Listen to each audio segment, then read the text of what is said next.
আচ্ছা আমি কোনো রেট করবো না, তোমরাই রেট করো যে এই সানসেটের ভিউকে তোমরা কত রেট করবে 10-এর মধ্যে।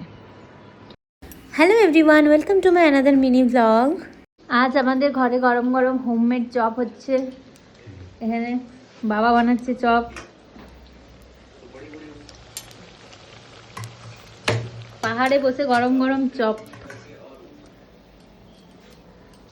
আর এখানে মা সবজি কাটাকাটি করছে।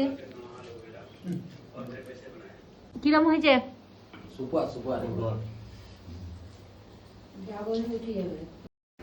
বাড়ির চপ হলেও চপের টেস্টটা কিন্তু সত্যি খুবই সুন্দর হয়েছিল। বাবা খুব সুন্দরই চপটা বানিয়েছিল, দিয়ে আমরা সব মুড়ি দিয়ে খেলাম। তারপরেই দেখলাম যে বাড়িতে আজকে মাশরুম আনা হয়েছে, এখানে মাশরুমের তরকারি করছিল, মাই এই রান্নাটা করেছে। তো বেশ টেস্টি হয়েছিল মাশরুমের তরকারিটাও। তারপর আমি চলে গেছিলাম একটু রোদে, ঠান্ডা লাগছিল রুমে, তাই রোদ পোতে গেছিলাম। তোরও তো ঠান্ডা লাগে নাকি? কি রে মা, তোমার পাহাড় এসে কিরম লাগছে বলো? ভালো লাগছে। তারপর বিকেল হতে না হতে এক থালা ফল কাটা হলো, সবাই মিলে ফল টল খাওয়া হলো। আর একটা জিনিস তোমাদের সাথে শেয়ার করছি, আর এখানে সানসেটের ভিউ আর একদিকে, মানে অসাধারণ। আচ্ছা আমি কোনো রেট করবো না, তোমরাই রেট করো যে এই সানসেটের ভিউকে তোমরা কত রেট করবে 10-এর মধ্যে।